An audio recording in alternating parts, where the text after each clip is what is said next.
Hey man, it's me, Kevin Smith, Silent Bob, and all those terrible Jay and Silent Bob type pictures, man. You're listening to Drop the Mic, the only podcast that I listen to that I'm not a part of. Every podcast I listen to, I usually talk on it, but not fucking Drop the Mic. That's where I'm like, let me hear what the boys have to say.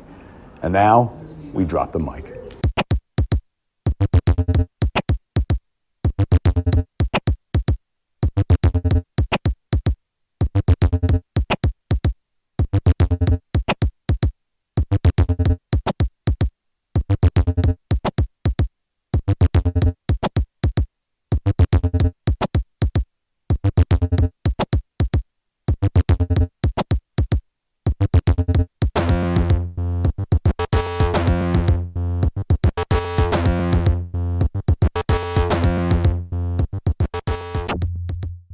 Welcome back to our humble San Diego podcast. This is Drop the Mic, and we are your hosts, Wesley Swanson, Ryan Jimenez, and of course, James Warney.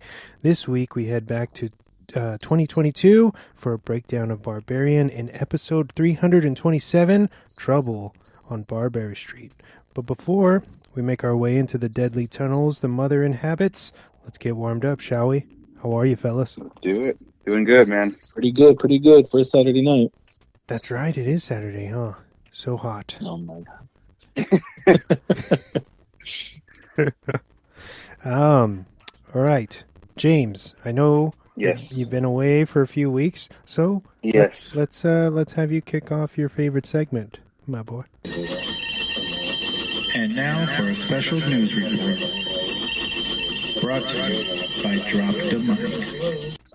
So I got some interesting news coming out of Australia. So this doesn't really pertain to us, but it looks like Disney is going to be ceasing all of its physical media production over in Australia, with Guardians of the Galaxy Volume 3 being their last physical release in that country.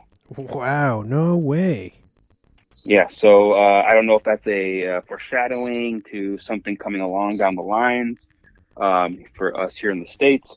But yeah, that kind of sucks for those who like to have actual physical copies of movies and things like that. I'm sure people in Australia can still get physical copies, but they'd have to pay that extremely high shipping cost to get the stuff sent over to them from there.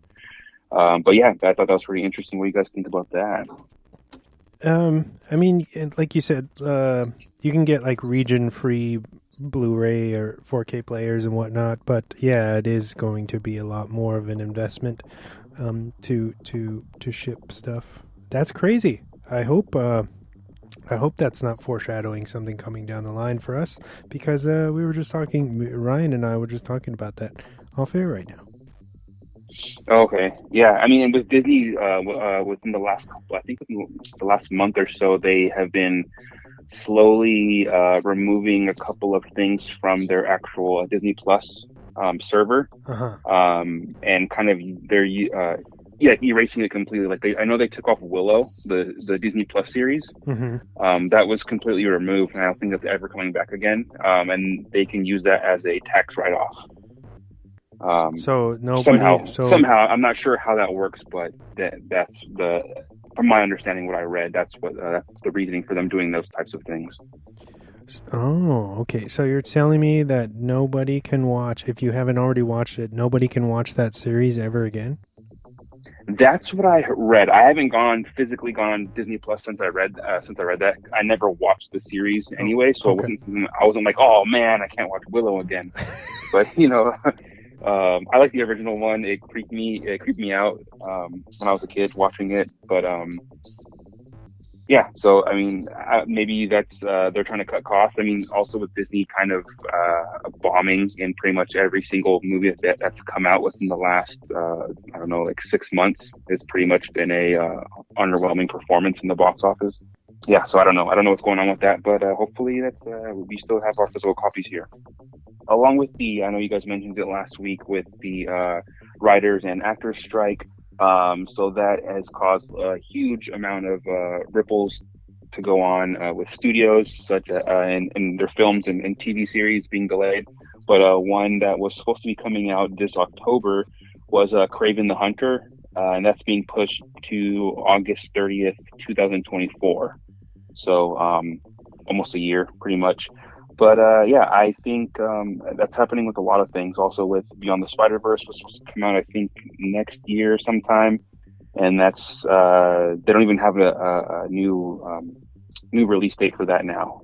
So that's kind of up in the air as well.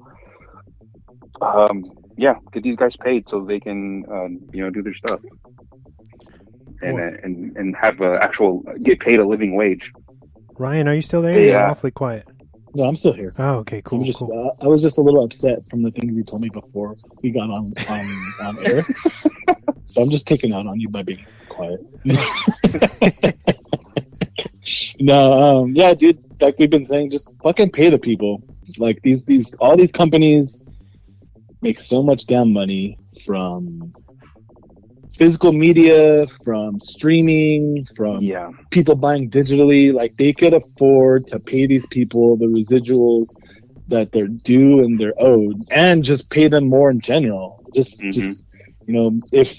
sure if Bob Iger sold his fucking $40 million yacht, they could afford to pay for a lot of things for a lot of years. So just fucking do it. I know someone did the numbers. I saw it on social media, but if all the companies, if all the writers got what they were asking for, basically they have a set number that they're kind of talking about receiving for payment. That would only affect the annual income from like Disney, Apple TV, Netflix, all those streaming services. I think the numbers were around, it was between like 1.5 or 2% of their annual income that they would lose if they wanted to pay the writers the amount that they are supposed to or that they're asking for, which is nothing. I mean, what's 2% of the 20 billion or whatever that they make every year. And I think if you touched on it a little bit, and then I know me and Wes touched on it a lot of the last episode, but it's like just stop making these $200 million movies. Like stop. Yeah. Like there's no money in that anymore. And this last year and this summer has shown that. These Disney owns 20th Century Fox. Case in point, the movie we're talking about today. It made $45 million on like a $4.5 million budget. Still no fucking physical release. You can only buy it digitally or stream on HBO Max. It doesn't make any sense. Like once they start realizing that and putting that money into these smaller films and actually paying these people, it's gonna pay off more than losing fucking $200 million on Indiana Jones. I haven't been keeping up with that film. Did it do well in the box office or? It's doing okay. Like I think it's made worldwide. Like it's made money, but they're still gonna lose money. Like it's still gonna go down as one of their biggest losses. Yeah, see, I think especially with movies like that, it's just, I don't know. I love Indiana Jones. I love rewatching the older ones, but I feel like those kind of movies are kind of, they missed their window of doing sequels. I also feel that like, I think I feel like this. I don't know if you guys feel like this, but like being younger, like it was something to look forward to. Summer blockbusters, right? Because you didn't get those all year round. You maybe got some during the holidays, but the summer, that's when like you had a good 10, 15 fucking big blockbusters. And now they try to put out a big blockbuster legit like every fucking month. So what did they think was gonna happen? Right, yeah, and then how expensive movie theaters are already. It's you kind of have to. You're forcing your customers to kind of pick and choose which movies they want to see, and then you're losing out. Yeah. Can I ask you guys, what is your thoughts on the like SAG-AFTRA allowing some studios to continue to film? Do you think that that's counterproductive, or you're on board with it, or? So I think like A24, right? They're allowed to still produce things, right? And I think they're like the biggest production company still doing stuff. I mean, to be honest, especially coming from someone who worked in a union, like it's just you put all your chips in, and that's how I feel. I know A24 is pretty good to their staff and their writers and their actors, and they pay them, well. and they're a small company, but at the end of the day, like, they need to get it done for everybody. And if all these different people and these different unions are going to be on strike, everyone has to be on strike. Would you consider those people, like the A24, the actors who are working and the writers who are working for them, if there are writers working for them, I don't know, but I'm assuming it's everyone in, like, as writers, actors, producers, directors, and stuff like that, working on whatever films they're working on. Would you consider those people to be turning their back on their fellow actors who are striking right now? I mean, I know the union and both unions have those contracts with, like, a company like A24, right? So they're not doing anything wrong, right? They're working within their contract with those unions. But at the same time, I do feel like it's kind of them turning on their fellow writers and actors. And I think I just read today or yesterday that Viola Davis is pulling out of a movie that got the green light to continue for production to continue, and she's pulling out because she feels like you just said, she feels like her back is being turned on everybody else. And I don't think a lot of people understand with, like, the writing and actors. People are like, oh, they're actors. They have all these, you know, they're making millions of dollars, or they're working on all these TV shows. But a lot of these people are getting paid shit money to do, like, guest appearances, and that's why you see them all the time, because they're constantly trying to get work, and they can barely, you know, a lot of these people, like, I wouldn't say big name actors, but people I've seen, like, growing up on Disney Channel or Nickelodeon, who have been on several shows throughout their career, were also working, like, regular 9-to-5 jobs while they were in TV shows that were, like, being seen by millions and millions of people. And one in particular, he did a whole bunch of stuff for Disney, and he had mentioned that he was working at, I think he said Costco or, like, Best Buy or something, and he said you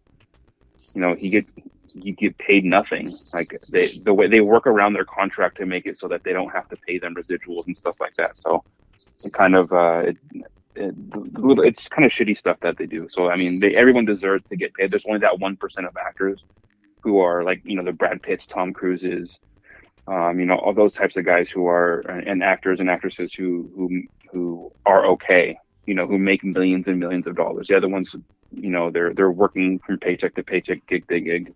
And it's you know, hopefully this is, like, kind of eventually, obviously, if this keeps on going, it's going to continue to affect the movie business and TV for a year. I mean, like you said, it's already pushing back movies a year. So hopefully this opens the door for not just these unions and not just this type of media, but also, like, for music and artists when they get their residuals for streaming, because they don't get shit as well. Like, those people get fucking a splinter of a penny. So hopefully this opens the door, and hopefully this shows these big fucking companies and these big record labels and movie production companies and Disney and Fox that there's no fucking around, and these unions aren't going to take fucking no for an answer. And that's why I believe that when you're striking, all you guys are striking. Yeah, you can't have, you know, a couple of people who decide, oh, you know, I'll just keep working. It's okay. I mean, you have to. It sucks. You have to bite the bullet and kind of sacrifice getting paid to. It's the long. You're playing the long game. You're not playing, you know, your short game right now. You're playing for the future. Yeah. But moving on to some more news, I guess. The last bit of news here. Warner Brothers announced that they are. I don't know if you guys talked about this. I didn't hear you guys talk about it last week, but they're moving forward with a animated movie that's going to be based on Crisis on Infinite Earth, so Justice League animated movie and Watchmen animated movie, currently in development.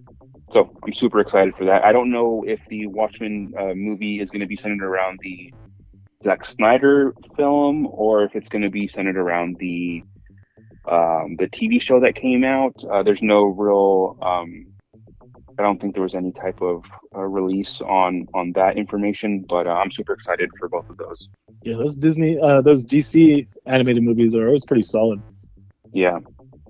That's my last bit of news. Oh, and I'm just super excited to see all this Halloween stuff already coming out in, like, Target and Walmart.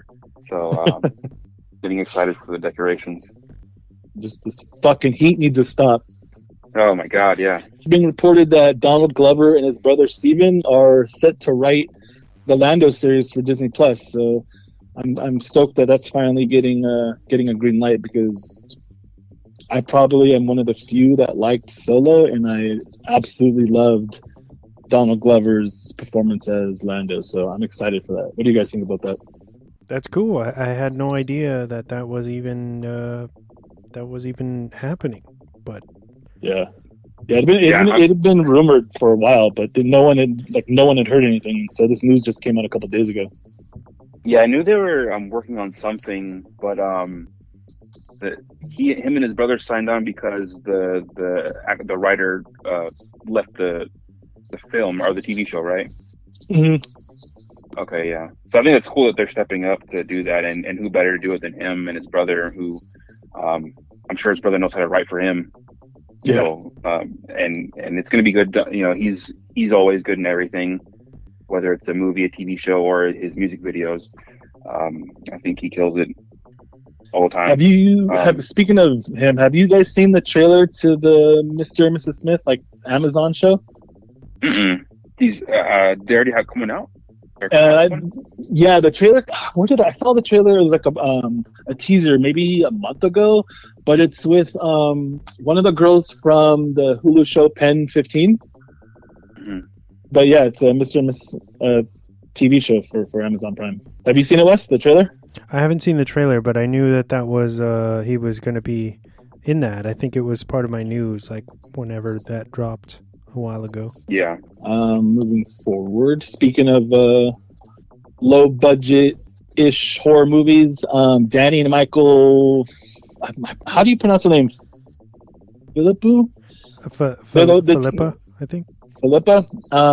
Their movie Talk to Me, the new A24 horror film, in its first day has already grossed its $4.5 million budget. So we're looking probably at double or triple for the weekend. That's a huge win for fucking A24, obviously, but like we always talk about, most importantly, it's a big win for the horror genre. So these first time filmmakers, I think they were like, didn't they do like social media skits and like YouTube videos and shit? Yes. What the fuck? Raka, I think they did. Yeah, they did a bunch of shorts and stuff, and kind of got their fame off of YouTube or whatever. But so yeah, that's why it's very important to go check these movies out in the theaters so they can keep on making these movies. And I haven't seen yet, but I know Wes, you saw it, and I know you talked about how much you loved it. Yeah, it's one of I think it is like, not to be cheesy, but probably the Barbarian of 2023, if that makes sense. Yeah, that's what I've heard. A lot of people are saying that it's A24's best horror movie too, so that's saying a lot. It's pretty up there. I'll say that. You guys, both of you guys, go watch it. Go support this. I will definitely go and check it out. And I'm so happy that people are still going to see it or paying to see it, because they've done so many free screenings for it all over. They're just blasting that movie. But it's good though, word of mouth. Yep. Because people probably went to go see it again, or told people you need to check this out. So yeah, definitely good. Some more A24 news. The Iron Claw, starring Zac Efron and Jeremy Allen White, is set to release December 22nd. So along with that release date, we also got its the first official image from the movie of all four actors playing the Von Erich brothers. It looks fucking awesome. They look yoked out of their mind. I cannot wait for this. If you don't know, it'll tell the story of one of wrestling's most famous and polarizing families, the Von Erichs. And I think I've said it multiple times, but if you haven't, go and watch that episode of Dark Side of the Ring. It's on the first season. It is insane. Definitely worth your time to stream, and it's free on Tubi. The first two seasons, so go and check that episode out. Did you guys see the pictures or the picture? I did, yes. No, I don't think I've seen it. Zac Efron looks like he looks like fucking Lou Ferrigno in the Hulk, which is fucking muscled out and shit, bowl cut. Yeah, that's next to The Exorcist. Those two movies are the two movies I'm waiting for the most this year. To continue on with our praise and love for Barbie, this Sunday it's about to hit 700 million globally, which is insane. And that billion is probably going to be hit sometime next week. worldwide.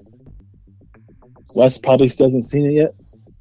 I haven't. What a Gosling fan he is. I haven't. But you want to know something, Ryan and James? I'm Knuff. All right, I'm Knuff. Have you seen it, James? I haven't seen it. I haven't seen either. I haven't seen that or Oppenheimer. Yeah, I haven't seen Oppenheimer, but yeah.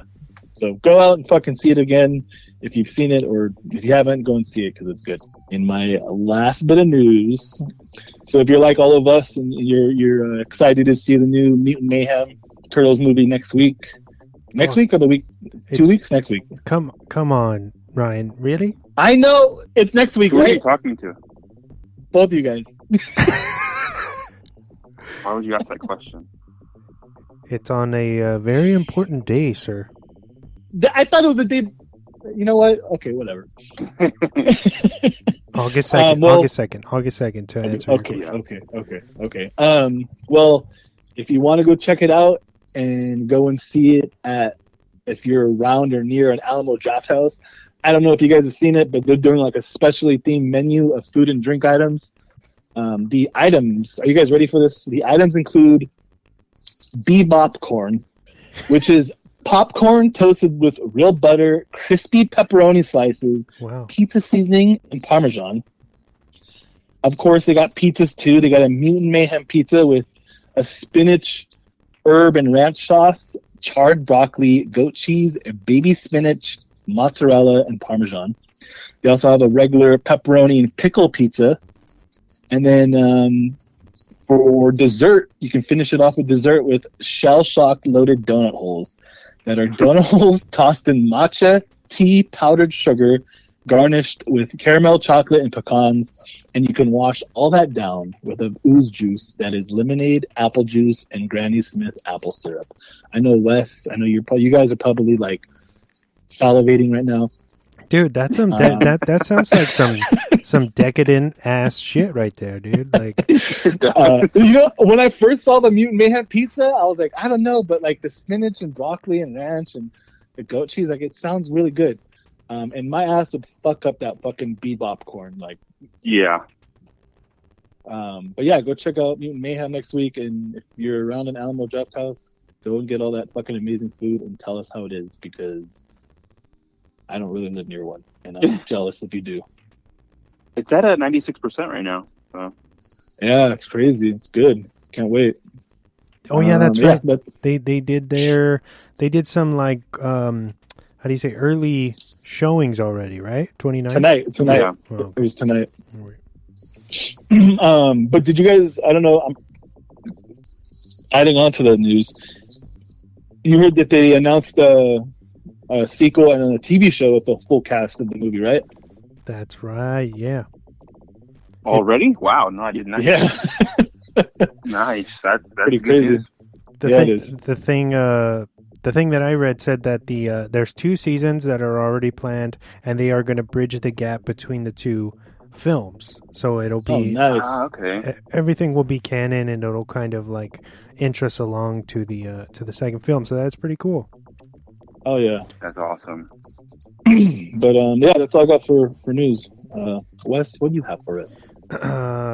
So, because we're talking about Barbarian, I thought I would take that opportunity to just kind of give us all horror-themed news this week. So, Nice. Starting off, on our last episode, we discussed director David Gordon Green's latest trailer for Exorcist Believer, but shortly after that, Universal also dropped the announcement that the new film will be having its own maze at this year's Halloween Horror Nights. What are you guys' thoughts on this? Ooh, that sounds intense. That sounds crazy. Although I've never been to Horror Nights, and because Wes always takes somebody else. Yeah, I'm sorry. I always come second. I don't know. Maybe he'll take me out this year. Who knows? Yeah, that's fucking insane. That's cool though. Moving on, Five Nights at Freddy's is officially rated PG-13. I don't think that that's a shocker for most of us. And it's rated PG-13 for strong, violent content and bloody images. Is anybody on this show excited for this film at all? I am excited just because I know that a lot of kids love those fucking video games, and just like my godson, he's fucking infatuated with that shit. He's 10 years old, so it's gonna be a nice little. I think it's gonna be like a gateway into horror for those little kids. So yeah, it's gonna be awesome, dude. And PG-13. I mean, I'm sure they'll still get away with doing some wild shit. And our boy Matthew Lillard, man, can you go wrong? Yeah, right. And he didn't he sign on for 3 movies with that? That's crazy. I didn't know that, but that's cool. James, Five Nights at Freddy's? Yeah, I think I know Jordan is excited for this, so we'll probably be there opening day. Hell yeah. He loved playing the game with his cousins, and he was super excited when I showed him the trailer. So Very nice. we'll probably be there. All right, moving on. Scream 3 is heading to 4K Special Edition Steelbook on October 3rd. Yeah, dude, I can't fucking wait for that. Oh, nice. That Steelbook is beautiful. For anybody listening out there who doesn't know, I think you can still find the first and the second one. They have the 4K brand new transfers, all new artwork, beautiful stuff. The third film, obviously, we all know it's not a great movie, but a lot of us are completists, so we will waste our money on this new one. All right. Wrapping up news almost. Pet Sematary Bloodlines is a prequel to the original film, which tells the story of a young Judd Crandall. Anybody hear about this from a couple weeks ago, and are you interested in it? I did hear about it. Yeah, I'm interested. I think Pet Sematary is a good. Doesn't get a lot of love, so.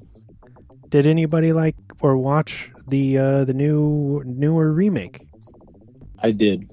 I watched it in theaters. There was only one other person in that theater with me, and you know what? I thought it was cool. I didn't hate it. I haven't seen the remakes or the new one, so I'll have to check it out though. I think this is coming to, I want to say it was Paramount Plus.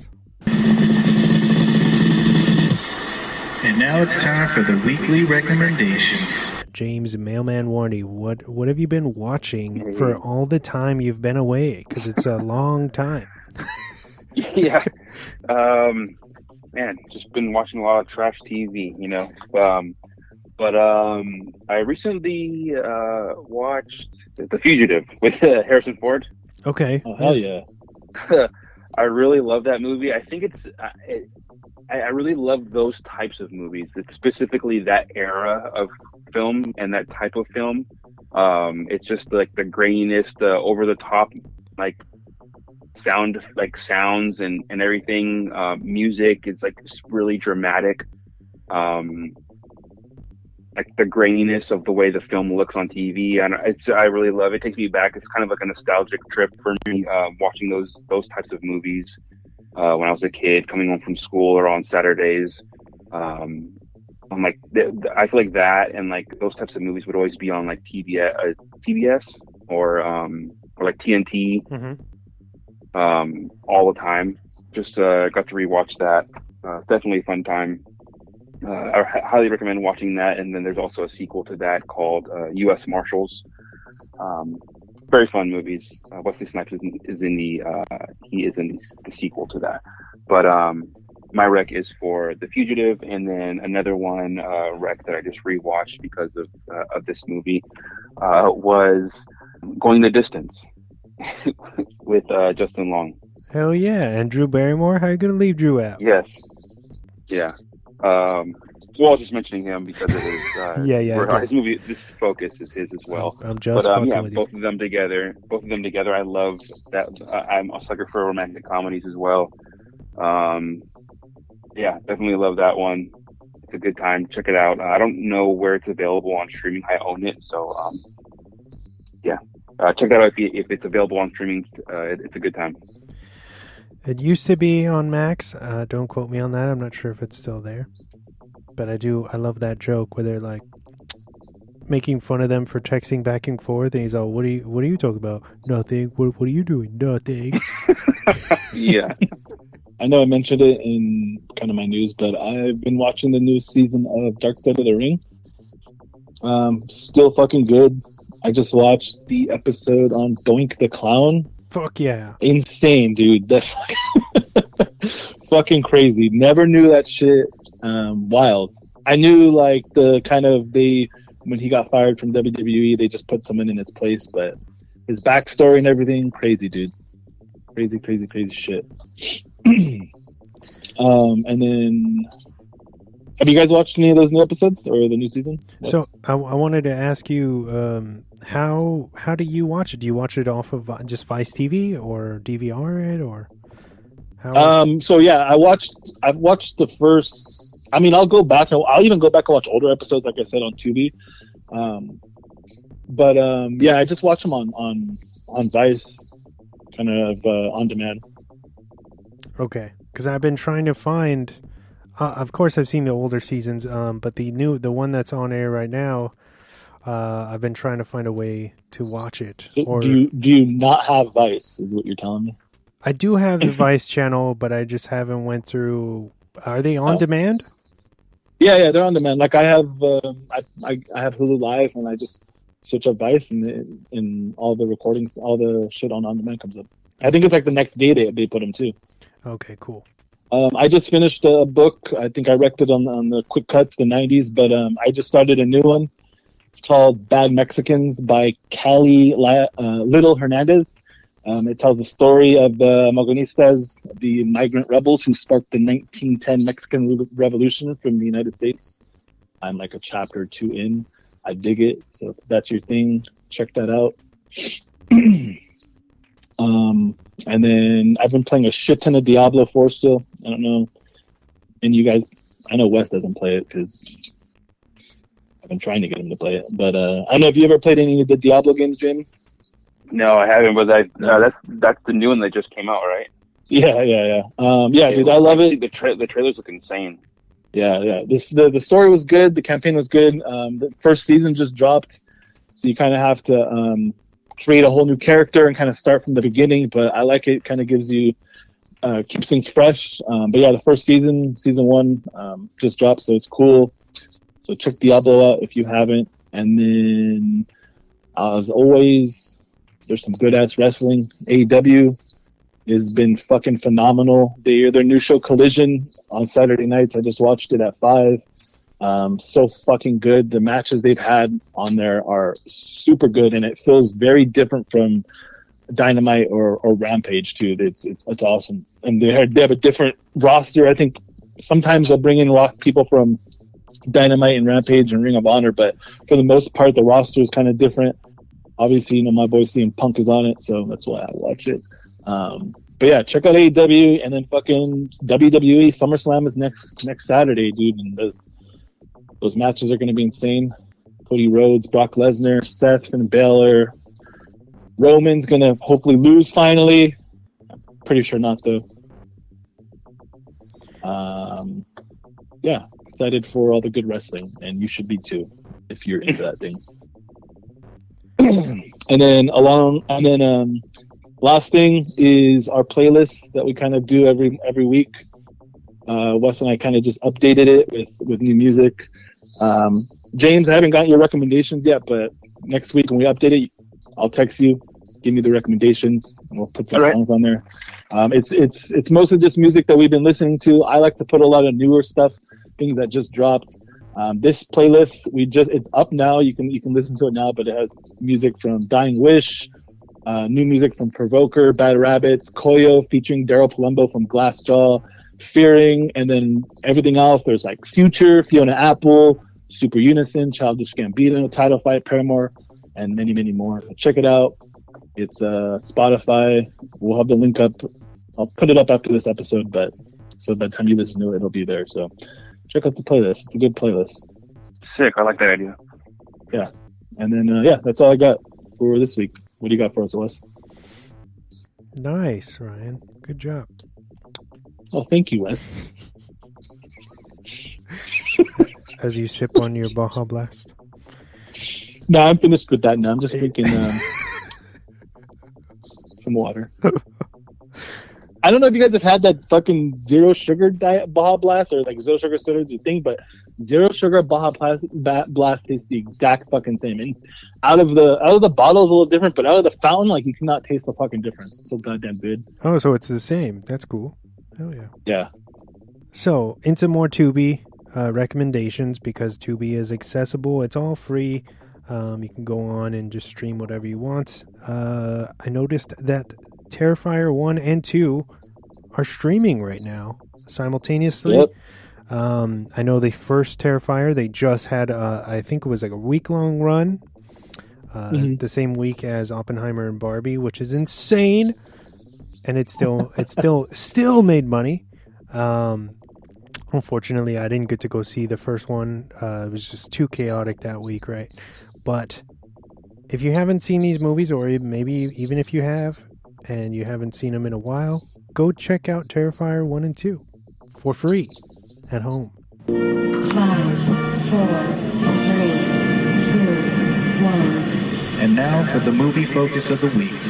All right, so as we said at the top of the show, we're talking about Barbarian. It's rated R. It's from 2022. It's a horror thriller. It runs at 1 hour and 42 minutes, and it's got a very well-deserved 93 on Rotten. Written and directed by Zach Kreger, starring Georgina Campbell, Bill Skarsgård, and Justin Long. The film spins the contained story of a young woman named Tess who double books an Airbnb with a stranger named Keith while in Detroit on business. As the two settle on sharing the place temporarily while figuring out what exactly happened, it soon becomes apparent that the house itself has deep, dark secrets buried underneath its floors. Writer-director Zach Kreger, being known mostly for his comedy, was inspired to write a short after reading a book called The Gift of Fear. The short was at first going to be about women and the urge for them to follow their instincts as far as red flags go towards men. As the writing progressed, he became anxious and worried. The plot was following too many familiar tropes, so of course he decided to write the unhinged plot twist that we all know and love now. Logical, Vertigo, and Boulder Light Pictures helped finance the film in its early stages, but in 2021, sadly, the film's main investor passed away of cancer, which ultimately led to New Regency and 20th Century Studios taking over distribution rights. The film had its premiere at 2022 San Diego Comic-Con, I remember that, on July 22nd, and September 9th, it released in the U.S. officially. Worldwide, the film has grossed $45.4 million against a minimal budget of $4.5 million. Barbarian was no doubt a surprise runaway horror hit for last year, and what is most impressive about it as a whole is the film's ability to feel playful and campy despite the dark subject matter that's being touched upon throughout. Unorthodox writing and an absolutely bananas reveal keeps us, the audience, on their toes and rooting for Tess as a pretty damn good final girl archetype, and Justin Long as AJ totally works with a brilliant and unfiltered performance that might be amongst the best of his career. Brutal and at times sleazy, Barbarian is the kind of original content we could all use a little bit more of. Highly recommended. Stream now via Max. 3.5 hairy baby bottles out of 5. What's up? Nice. As per usual, Ryan, let's open up the floor to you. I know you love this movie, but tell us in detail why you thought it deserved its own focus and what the movie means to you, since we don't have the opportunity to do like really kind of fresh films that often. So this is pretty cool. Go ahead. Yeah, so I think I talked about it on the podcast last year when the movie came out, but I was like super excited about it, and then I kind of scored like a preview like a month and a half before it actually came out with Zach Kreger and the producers and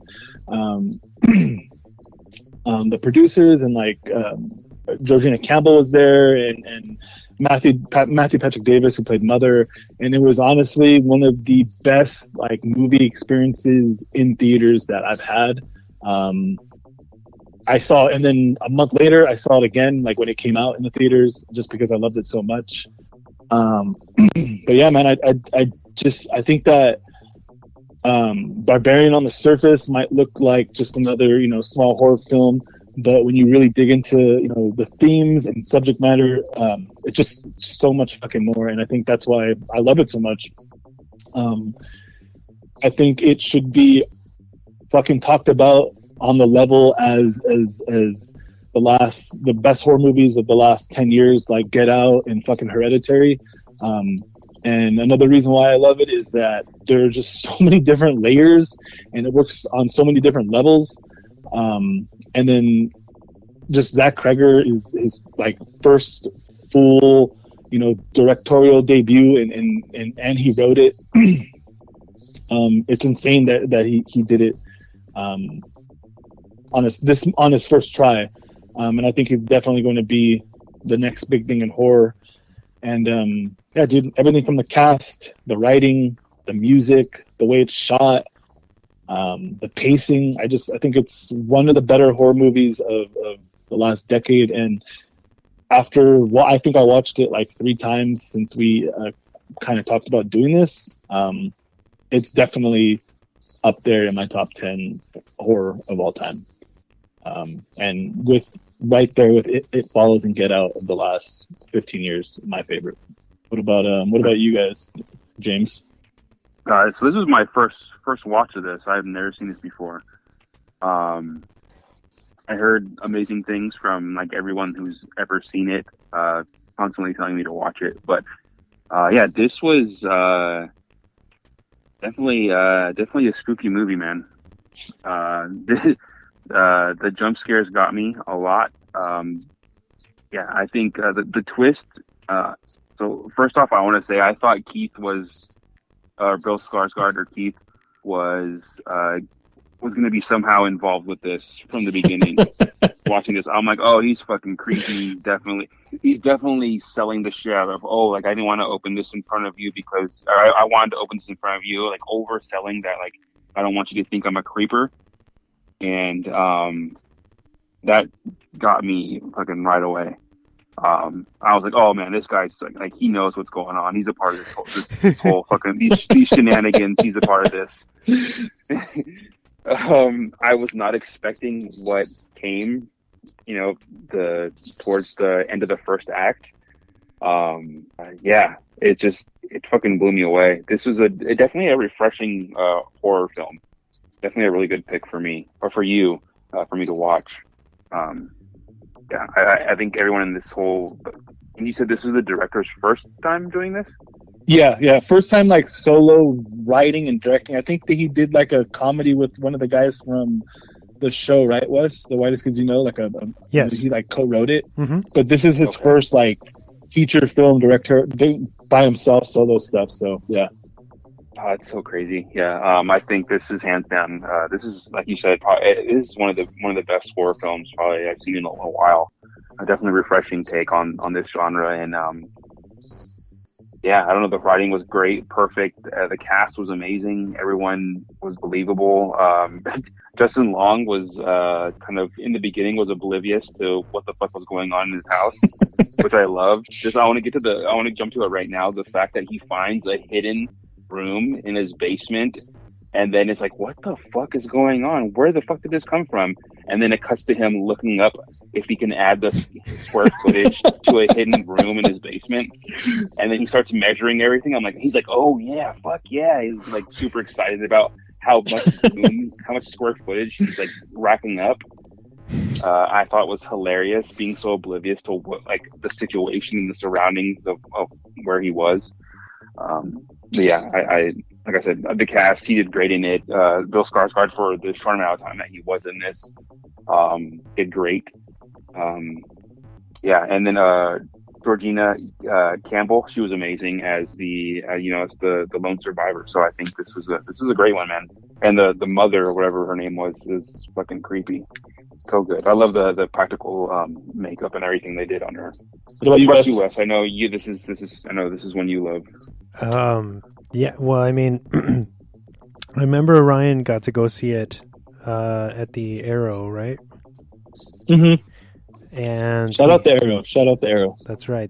And Ryan just hyped the shit out of this movie. I was already stoked on it because it was, in the rare instance, people cut trailers where they give a lot of shit away, and this was on the contrary, which was also refreshing, is they told you virtually nothing about the movie in the trailer. It's just a bunch of glimpses, and it kind of reminds me of the way that the trailer was for As Above, So Below, I believe is the name, which is also a great movie. Go watch that if you haven't. And Barbarian, I don't know, man. It's just like Ryan was saying, it's multi-layered. It's got a great cast. It's super contained, and it's very kind of gives you not a lot of information, and that, to me, is what makes shit more scary. Is they're not trying to over-explain anything. I don't need a prequel about how Frank, built all the tunnels underground or anything like that. Like, I don't need any of that. This is perfect as is, and it works because you have no idea how these characters got, to that point in their life. And all of these different walks of life essentially are interconnecting in this really kind of bizarre way. And the way that the movie opens up is incredible because you think you're getting this kind of by the numbers thriller, where and even James said it, that he was convinced that that's where they were going to go, is Bill Skarsgård's character is a creeper, and he's going to try to do. I thought it was going to be some kind of cat and mouse type of play, And it's like the polar opposite of that in the end. And that's what I love about, especially doing the research, that Zach Kreger really, he tried to write outside the box and make us kind of keep us guessing the entire time, which I think that he was, in my opinion, pretty goddamn successful at.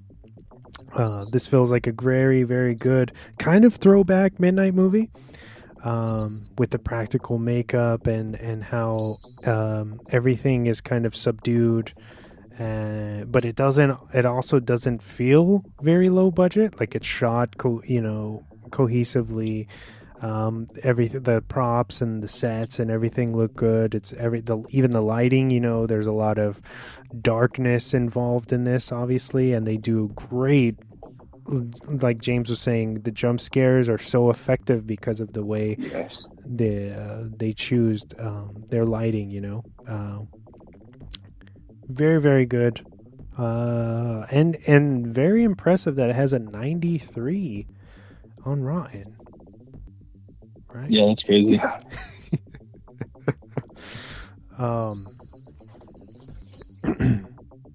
What do you guys think about how this is kind of like two movies in one?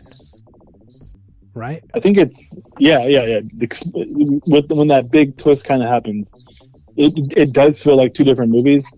And did you guys, speaking of, like, I know you mentioned the trailer, did you guys ever, or did you, Wes, I don't know if you have, James, but did you see the third trailer they released? Like 20th Century Fox released it like a day after they released the movie, and it was like Justin Long's next movie, and it started with him in the car singing and driving down, looks like a Highway 1, and it's like from the producers of Alvin and the Chipmunks.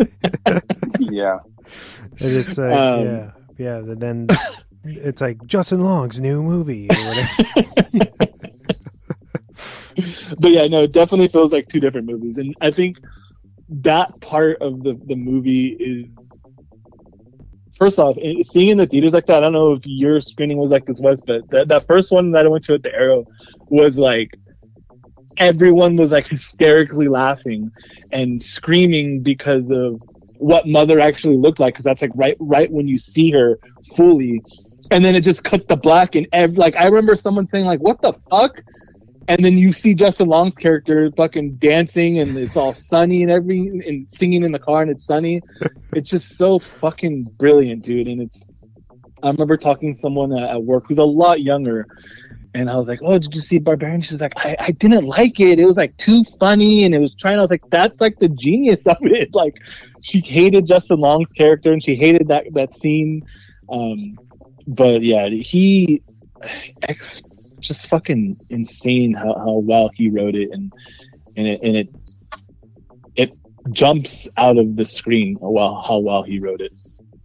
So it's interesting that you say that. I think that you said your friend or your coworker said that they didn't like the movie because of Justin or AJ, the character of AJ. So AJ is a douchebag, and I don't think that you are supposed to feel for him because he's kind of a bad person who is trying to come to terms with whether he is a bad person or not. And throughout the film, there are glimpses of him maybe redeeming himself, but then we've all seen the movie, so that's not really what happens.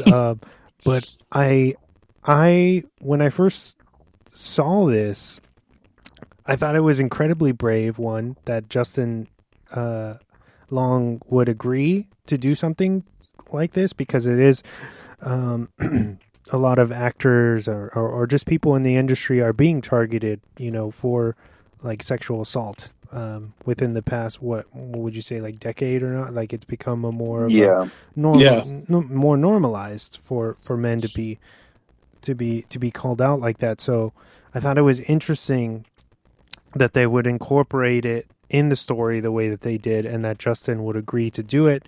And that just, I feel like he proves how good of an actor he is, because he's working against his normal kind of nice guy persona, in a lot of ways. He's like the nerdy guy or the nice guy or whatever, you know what I'm saying? Like the best friend, but not like this, where he is genuinely like almost nauseating with how fucking, like James said, how he is completely oblivious to the world around him and how like consequences of his actions, like the most spoiled brat actor guy ever. I think go ahead. I think that's just another reason why this movie is so genius is the casting, like James talked about, and everyone thought that about Skarsgård. Like, he's the fucking, like, he has to be the one in on it. Like, it's fucking Skarsgård. It's fucking Pennywise. Fucking Pennywise, yeah. And he just looks like a bad dude. And then it turns out he wasn't. And complete opposite for Justin Long. He always plays, what you described, Wes. And he turns out to be like the biggest piece of shit. And probably even more a piece of shit, or just as much as Frank.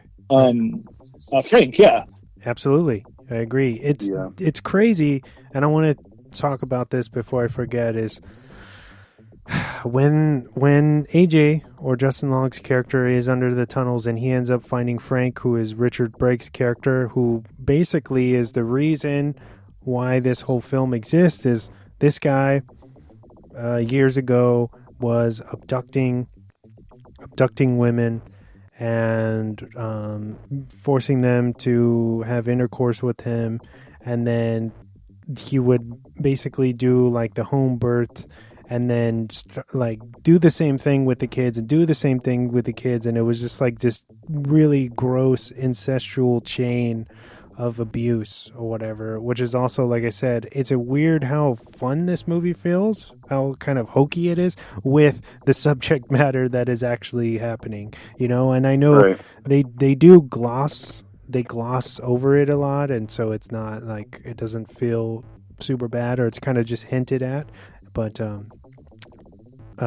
what I wanted, my point of bringing this up is when they're in the tunnel, or when AJ's in the tunnel and he finds Frank, and he thinks that Frank is just like another victim of Mother. He doesn't realize that he's the guy who basically created Mother and the reason for all of this bad shit. He's like, well, we're going to get out of here, or at least I'm going to get out of here, and everything's going to be fine. There's going to be cops swarming all over this place. And it's like Frank looks at him, even though he's mute, he can't talk anymore. And he realizes, like, we've pretty much, like, I've been caught, like, there's nothing to go on for, like, my life's over. So he starts looking for a pistol, and Justin, is kind of scoping the room and finds these tapes, which is feels like a nod to VHS, right? In some way, shape, or form. But he has these VHS of all of these, encounters with the different women that he's abducted and what he did to them. Memories, essentially, on VHS. And another thing is, how come everybody seems like they think that Sound of Freedom is the first movie to talk about trafficking or human trafficking, because that's not true at all. I just thought it was cool that they kind of, Frank and AJ have that moment, and then AJ turns around after he's witnessed one of the tapes and they're like, what the fuck is the matter with you, man? No, really, what the fuck is the matter with you? But then he, in the beginning of his storyline has AJ has just been accused of forcing himself, or basically raping a fellow actress as well. So it's like these two. That's where, when Ryan was saying that it's multi-layered and there's these themes that not necessarily everybody's even going to connect on the first watch. There's so much shit going on here underneath the surface. Yeah, for sure. It definitely it's there. I think that's one of the things I pointed out in my rewatches is that all fucking pieces of shit abusers are cut from the same cloth, and no matter how society sees them or how they look, they're all the fucking same. And it goes for both of those characters in both of them in this movie. Yeah, absolutely. I like there was a point in the film, I don't remember exactly where, but when, but I know I think it had to have been when Justin Long. I don't know exactly when it happens, but there's a point where I'm thinking to myself in my head, where the fuck did these tunnels come from? Like I know I don't need to be spoon fed like a backstory, or I don't need a prequel to everything. But it was just in my head. I'm thinking, like, how did no one notice these fucking tunnels? Where did they come from? Who did this? Like, who did this crap? And then it cuts to the scene where it's 40 years before, and it's in it's in the same neighborhood, but everything looks nice and sunny and colorful. And I'm like, oh, okay, now like. It's just enough of an explanation or of a backstory, so I can kind of scratch that itch, if that makes sense. Yeah, that makes sense. Absolutely. And I was like, okay, cool. Now I know I kind of have a backstory, and I can kind of fit in the rest of the pieces in my head on my own of what happened and what went down. But it was bugging me for a second, and then it just so happened to happen when I was thinking that exact thought, like, where did this come from? And then they cut to the scene where the guy's coming out of the front door and everything looks nice, and everyone else in the neighborhood is moving out or selling their houses, and he's staying there. It kind of looks like out of like Edward Scissorhands or very Tim Burton. Yeah. That neighborhood, and then to see how it's basically disintegrated over the years, right. and you go back into the contemporary, because the film starts. And it's super brilliant. Again, when it starts, it's dark, and Tess has just gotten to the Airbnb, and you can just see the shadows of the buildings around her, or the properties around her. So you're like, okay, this is fine. This there's creepy music and stuff, but it's nothing too out of the ordinary. But then the next day, when she wakes up to go to her job interview, she comes out of her house, and or the Airbnb, the property, and it's the only one that's still nice. Like, everything else is torn down, or like street art all over it. Yeah, just completely dilapidated properties surrounding, and she's just like, yo, what the like, how did I not notice this, Yeah. And then even her, the person, her employer who she's having the interview with, she tells her, I got an Airbnb in this location or this area of town, and she's like, what are you doing there? You need to like get out of there now. Like, get your stuff and go to a hotel. Yeah. And then when she gets back, the homeless guy chasing her down the street, he's like, hey little girl, get out of there. You're not supposed to be here. And it's like, oh God. And then it turns out he's trying to warn her the whole time. Yeah, he's a good guy. Yeah.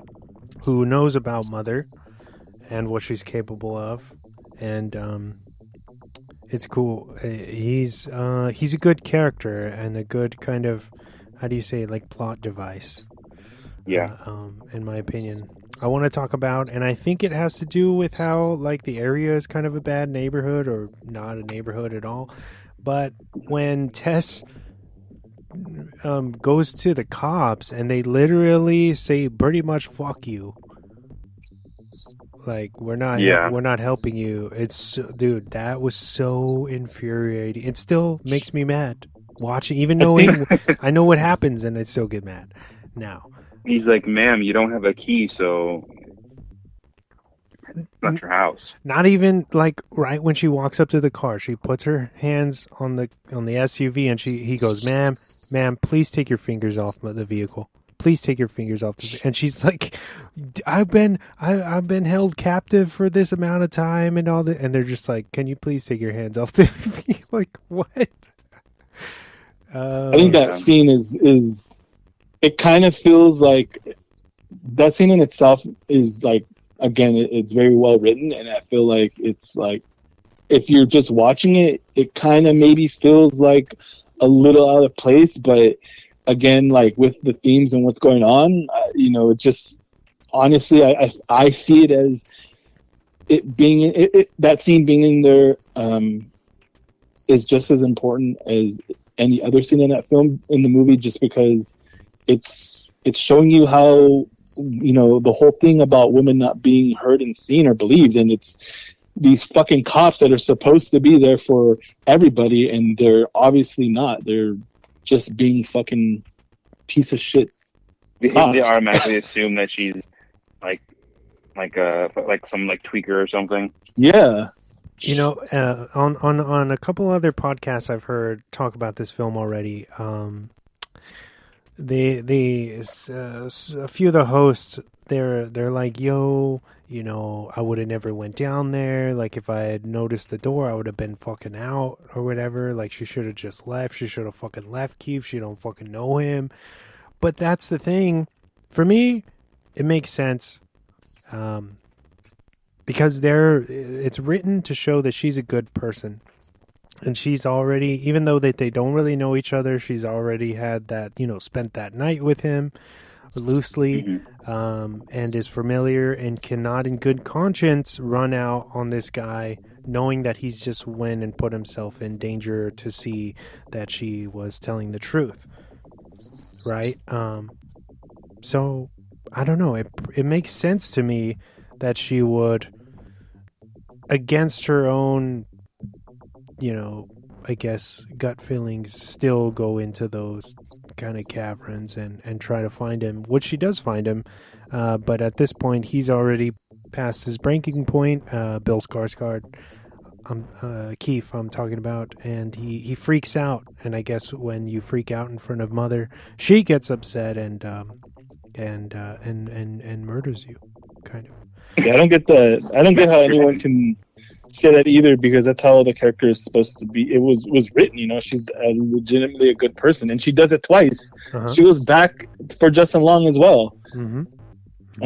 And that's when she ends up getting shot, which is another kind of plot twist that you're like, fuck, and kind of like a jump scare too. The way she doesn't blink, they make you think that he killed her. Yeah. Yeah, that first time. Did you feel like that, James? It's pretty devastating. Yeah. I was like, son of a bitch.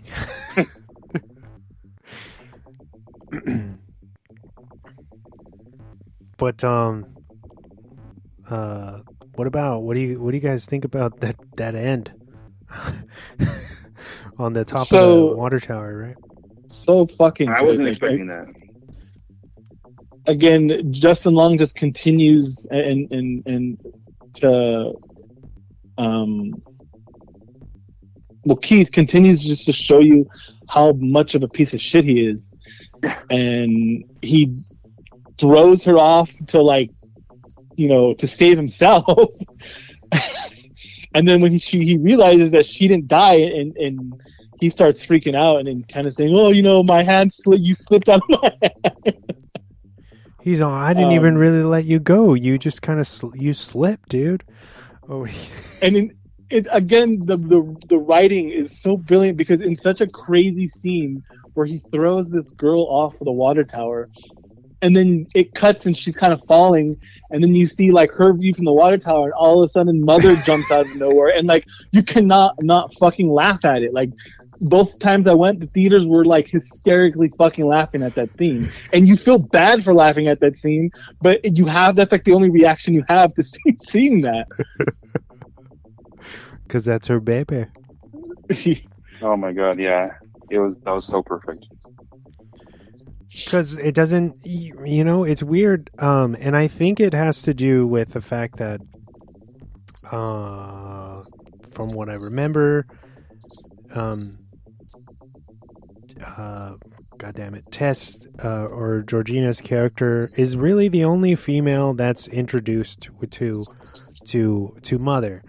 And I think that's the advantage that Tess, the character herself, has against all of the other characters, is they are male and she is female. And I feel like Mother has some kind of connection to her specifically for that. And so it doesn't matter that Tess has tried to run her down or does all of this shit, or even when she fucking shoots her in the head, Mother lets it happen clearly. And for me, I think it's because she's also a woman. Yeah, no, that's exactly what I think it is. And she drank the hairy baby milk, so she was all, she was already on the good side. Don't you understand? She just wants you to be her baby. Drink it. And he's all, no. He's like, oh my god, no. Oh my god, and that fucking scene, dude, when she's breastfeeding him. Oh my fucking god, dude. So I would love to see any type of bloopers with that, because I can only imagine how it was to film that fucking scene. He's all, no. His face just completely disgusted. And I like how when she tries, but when she's trying, it's happening when she's escaping, and she passes by the room, and she kind of just like glances in, no reaction, just continues to fucking. She turns off her flashlight. She's all, yeah, I'm gonna walk past. And then the ending, dude, is perfect. When as soon as she shoots her, and you get that reveal, the music hits, and it's that song. It's just so fucking good. Oh yeah. And I can never not see the word baby or look at the word baby and not say it how Mother says it, or I can never not hear that song anymore and not think of Barbarian. Do you guys have like a favorite bit in this entire thing, that something that really stood out to you? I like like James was talking about in the beginning. I really like that twist where you don't see it coming, and Skarsgård kind of gets his fucking head bashed in, and then you just cut to black, and then the Justin Long scene. That is by far my favorite part of my favorite of the movie. James? Yeah, I think mine would probably be, in terms of like that, like maybe in terms of like making me laugh, would have to have been the scene where Justin Long just starts measuring everything and gets super excited about his square footage that he's just come up on, that it's going to increase his the value of his home, and and he's like, oh my god, 10 feet. Oh man, he's like, hell yeah, and he keeps going down, and he opens up the other door and he sees the mine shaft that goes down. He's like, holy shit! and he keeps measuring, and it's just like and he on sees the and on. cages, right? He sees the And cages, he's like, "What the fuck was going and on?" he continues. here? And he just keeps measuring in between the cages, and it's like, oh my god, that was like by far like the funniest, I think. But also the scene at the end where I think just AJ gets he gets what's coming to him, and he gets his head. It was fucking insane. Gets his head ripped in half. Another nod to Jeepers Creepers. I don't know. Kind of. I know. I was like, oh, I remember when this was happening because I wasn't totally sure if AJ was like a bad guy, like he had done the things that he was being accused of, and then I'm like, God damn it, I'm like, he's gonna fucking die again by a monster, just like in Jeepers Creepers, and I fucking love him in that movie, and he fucking dies, and but this one was like definitely worth it, and it was just, so I didn't have a problem with it at the end. I kind of knew that was already happening. I want to say that Justin Long on his Instagram or social media, or I saw somewhere on some type of social media that he had gotten his like head molded, like for this movie to do the scene, but I had no connection to the movie. I just knew it was like, oh, I think it was something like in the something about Barbarian, and it was a sculpting of his head. So I'm like, oh, okay, I know what that means. Like I had already known that something was going to happen to him because they were making a double of his head. Yeah. So I was like, fuck, he's going to die. But that was super gruesome, just seeing his eyeballs kind of like gush out of his sockets. Wes, I think we talked about it. I don't know if you know, James, but it's awesome too to think that Zach Kreger originally wanted Zac Efron to play that character, and like it was pretty close to happening. That would have been insane too. It fell through because he wanted it to be some like, typical bodybuilder kind of douche, and it kind of fell through. And then he kind of flipped the script and kind of went with he wanted Justin Long then to kind of, you wouldn't expect Justin Long to be that type of character. Wow, I think that's cool though. I think that would have been pretty would have been different, but pretty awesome as well.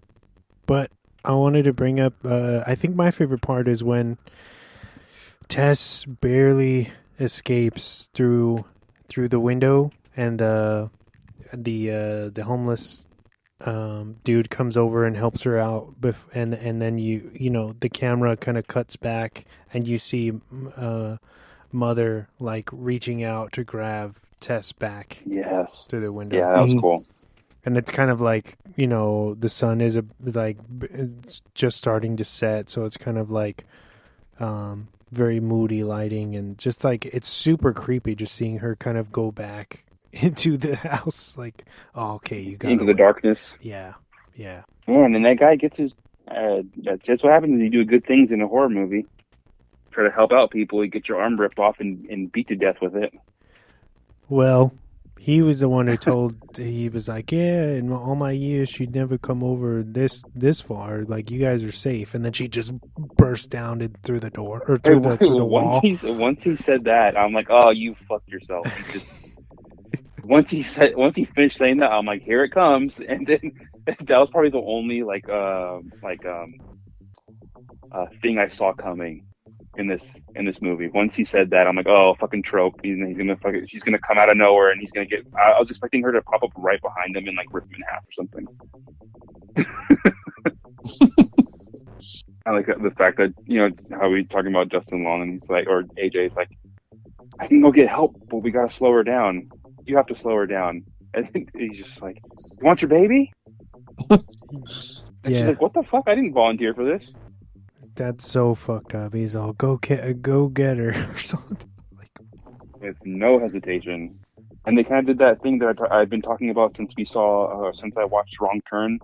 And I know in another film that they did it too, where the movie is continued to film after the credits kind of roll and stuff. Yeah, that's right. Mm-hmm. And the music plays. I was like, it's just beautiful. That, like you said, that song definitely will stick with me now. Yeah, I have to 100% agree. That transition into the credits is so seamless and beautiful. It's just like... Yes. Also, Skarsgård produced this as well. No way. Yeah. I think he executive producer, right? It's crazy. Yep. You hear that Stitcher is going out of business, Wes? What? Stitcher, really? Yeah, they're I think it's, I want to say sometime the first or second week of August is going to be the last time that their streaming platform is available, and then they're going out of business forever. Do you know why? No, I don't. I heard it through another podcast that I guess they streamed through Stitcher as well, and they just announced it, and I was like, oh shit, okay, let me tell the boys about this. That's crazy. So if you listen to us through Stitcher, Time to pick a new platform. Yeah, right. It's okay because we're on so many. I know what I want to ask you. What is your interpretation? And I know Ryan knows the actual answer to this, but what is everybody's interpretation of the name of the movie? Why is it called Barbarian? I don't know. I think when I hear Barbarian, I think of someone that's a savage, like a horrible human being. So maybe, I don't know, maybe that's a play on the guy who's raping and incest, and then also on AJ's character. Yeah, I like that. That was my takeaway, is if I had, and I know Ryan's going to tell everybody what it really means or why right now, but yeah, I would like to think that it's after Frank and what he did throughout his life. It's referencing that kind of behavior as barbaric. So it's pretty cool. Mm-hmm. Go ahead, Ryan. Spoil the fun. You do it or I'll do Well, it. me and Wes pretty much had the same idea, so I think we're right.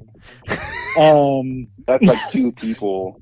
Me and Wes didn't even talk about that, so I think it just proves that we're right. No, actually, Zach Kreger said multiple times that the title means absolutely nothing. It was just a placeholder, and it just stuck. Well, I don't like your answer, okay, Ryan? I think you and Wes are right now.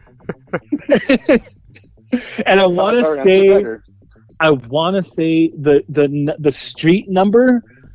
I think it's like, what is it? Something Barbary. 476 Barbary Street. I want to say there's a coincidence of something to do with like the Airbnb website, but it's like told, like a fan came up with it, and he was like, no, that's like he was like, what, really? No, it's just a coincidence. Like it literally was just a placeholder that he saved it on his laptop the first time, and it never changed. And I think Fox and the producers wanted him to change it and wanted it to be more relevant, but he kept it. Well, it looks cool on a poster, so. It does. I love that fucking movie, the artwork of all red and her looking down the stairway. Also, you know what I will say, my final thoughts is, fucking Disney, you own 20th Century Fox, give me a fucking physical goddamn release of this movie. Steelbook would be sick. That with that red fucking artwork. Oh my god, all red Steelbook.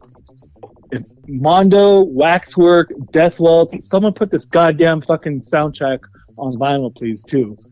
Yeah, it's kind of strange that like so much that's newer than this.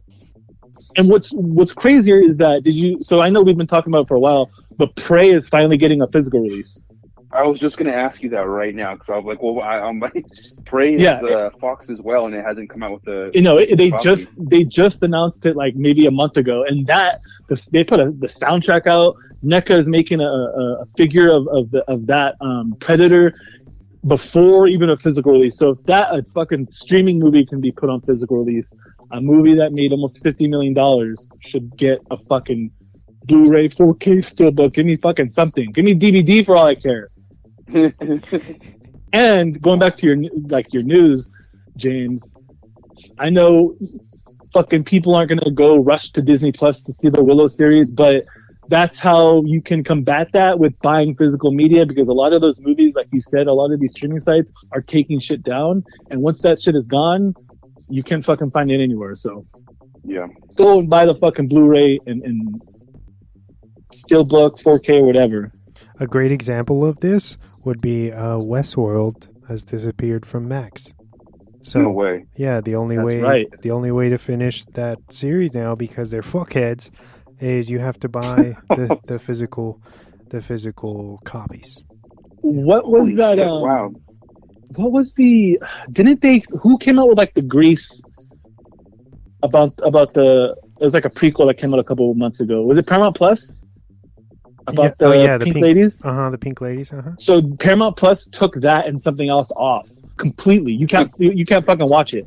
Well, I guess it upset like a lot of the cast, and now they're going to do a physical media release. Like it's going to come out at least on DVD, so you can. So if you did like the show or you wanted to see it, you can buy it. Did it not do good? Is that why they took it down?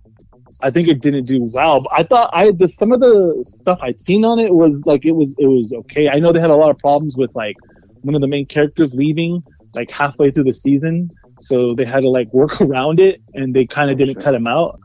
But yeah, fucking physical media. That's what, you know what, before we got on air, Wes was making fun of me because I like having things in my hand. I like having physical things in my hand when I buy things. I bet you do. Hey, man, I do. That's your own prerogative, man. No judgment here. You like having things in your hand. I like holding things in my hand. Things, okay? Small things, Okay, big man. things, little things, large things, heavy things. I don't care.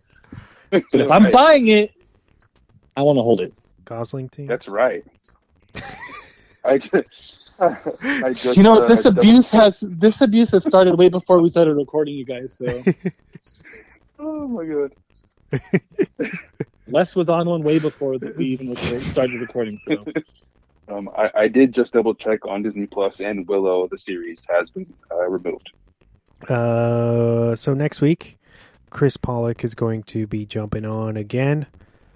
Summer Sci-Fi. We're going to be talking about a little film called Total Recall. nice. And that's Can't the wait for original one, not the fucking Colin Farrell one. Okay, guys? We're talking Arnold Schwarzenegger, Sharon Stone all day. All right. James, Yo. do you want to tell the lovely listeners what it is we do and where they can find us? Yes, so we are Drop the Mic, and we are available on pretty much every single platform that does have a podcast on it, except for Stitcher, apparently. We have weekly episodes. You can go back to our catalogs. We have, I want to say, what episode are we on now? Over 300? Yes, I believe it's, let me double check in my notes. I believe it's 327. 327. So that's over 300 episodes behind us in our back catalog that you can listen to, share with your friends and family, and please give us a 5 stars, a thumbs up, a positive review. If you do have the time, we'd appreciate that very much. It helps us out. It helps out the algorithm on all the platforms that you listen to. And follow us on Instagram, where we post our weekly recs, our weekly focus. If we're reviewing a movie that you've seen or haven't seen, let us know. If you liked the episode, if you hated it, if you hated the film that we're doing, give us a shout out on Instagram or Twitter. Our Instagram is at @dropthemic_podcast, and our Twitter is at @dropthemicpod. Is that correct? That is correct. Nice. Please follow us on both of those platforms, and share us. Like I said, share us with your friends, families, and coworkers. If you think they're gonna like these episodes. Well said. Well said. Plug the playlist. Yes. Yes, playlist is out now. Just search Drop the Mic. It'll come up. The show will come up and the playlist will come up, but I will be posting a link tonight. Go and listen to that shit. Move your ass. Work out. Work. Don't work. Listen to it while you're in the shower like I do. While you're taking a shit. I don't care. Just listen to it. Or while Ryan's holding things. Whatever. Or when I'm holding things, whatever. It's a good playlist. It might get you into the mood of certain things. I don't know. Put it on. There's a lot of different things to on there. hold on to. Yeah, it updates every week. We try to update it every week. different types of genres of music. There's a bunch of new music, a lot of different artists on there. But yeah, check it out. Thank you, James, for coming back. Thank you, Ryan. Anytime, sir. You're welcome. Even though I get harassed. Also, for the listeners, if you want us to review a movie that we haven't done yet, I forgot to say that in the ending there. Let us know what movie you want us to review. Yeah, hit us up. Slide into those DMs or into Ryan's hands, you know. Yes. Man, fuck you guys. All right. This has been a lot of fun. Next week, Chris Pollock will be on to talk about Verhoeven's masterful classic Total Recall. Until then, this is Wesley Swanson, James Warney, Ryan Jimenez signing off, saying good fight and good night.